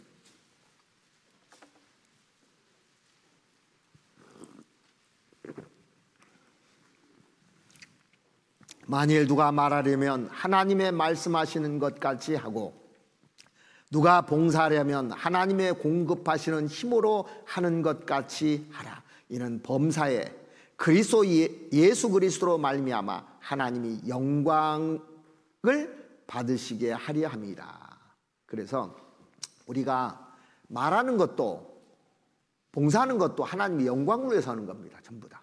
나를 위해서 하는 것이 아니에요. 하나님의 영광을 받았으니까 영광을 드리려고 하는 겁니다. 그래서 누가 말하려면 하나님의 말씀하시는 것 같이 하고 그랬잖아요. 그렇게는 못해도 하나님의 앞에 계시다고 얘기하면 돼요. 누가 봉사하려면 하나님이 주시는 힘으로 해야지 자기 고집대로, 자기 능력대로, 자기 철학대로 하면 안 된다는 겁니다. 그래서 어떤 헌신이나 봉사를 할 때 강요하지 않아요. 제가. 억지로 하라고 하지 않아요. 못하겠다면 하지 말라고 그래요. 왜? 억지가 되면 안 되니까. 봉사를 가르치고 봉사를 그렇다고 강조하는 건 아닙니다. 해야지요. 근데 기쁜 뜻으로 드려야 되는 겁니다. 기쁜 뜻으로. 그리고 한 군데 더 보시면 고린도 후서 9장 한번 보시겠습니다. 고린도 후서 9장 6절 말씀 보시겠습니다. 이것이 곧 적게 심는 자는 적게 거두고 많이 심는 자는 많이 거둔다 하는 말이로다. 각각 그 마음에 정한 대로 할 것이요 인색함으로나 억지로 하지 말지니 하나님은 즐겨내는 자를 사랑하시니라. 자, 우리가 이제 그 연보를 할 때도요, 자기가 온전한 마음과 기쁜 뜻으로 억지로 하지 말고 기뻐서 해야 되잖아요. 여러분들 누구 밥 사줄 때 성질 나는데 밥 사줘요? 기뻐서 사줘요?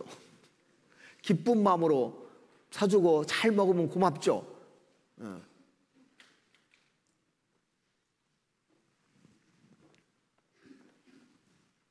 성경에 보면 헌신한 사람들이 많이 나오죠. 마리아가 옥합을 깼습니다. 마리아 헌신을 여러분들이 그 성경에서 봤을 거예요. 가장 소중하게 간직해왔던 그 옥합을 주님을 위해서 깨잖아요. 자기 전 재산일 수 있습니다. 결혼하려고 준비해놓은 거 있을 거예요. 그래서 깨서 예수님 머리서부터 발까지 쫙 씻어드리는데 미리 장사해드린 거예요. 누가 하라고 강요했습니까? 당연히 없어요. 자기가 좋아서 하는 거예요. 그 감격해서. 자기를 구원해 주신 주님의 감격해서 하는 겁니다. 예루살렘 성전에서 연못께 2 렙돈을 드린 그 과부 아시죠? 주님이 지켜보고 계셨어요. 생활비 전부를 넣었다고 하는데 하나님의 영광을 위해서, 복음을 위해서 이 드리는 여인의 헌신을 누가 강요했습니까? 강요한 사람 하나도 없어요. 보리떡 5개와 물고기 2마리를 드렸던 소년, 누가 그 자기 도시락 달라고 했습니까? 흔쾌히 드렸더니 그것을 가지고 5,000명을 먹이고 12광주리가 남는 기적을 행했던 겁니다. 이게. 그래서 시편에 보면 다윗이 마지막 말씀으로 시편 40편 한번 보시죠. 시편 40편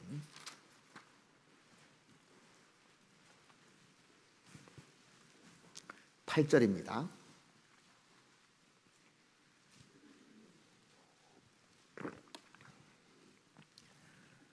나의 하나님이여, 내가 주의 뜻 행하기를 즐기오니 주의 법이 나의 심중에 있나이다 하였나이다.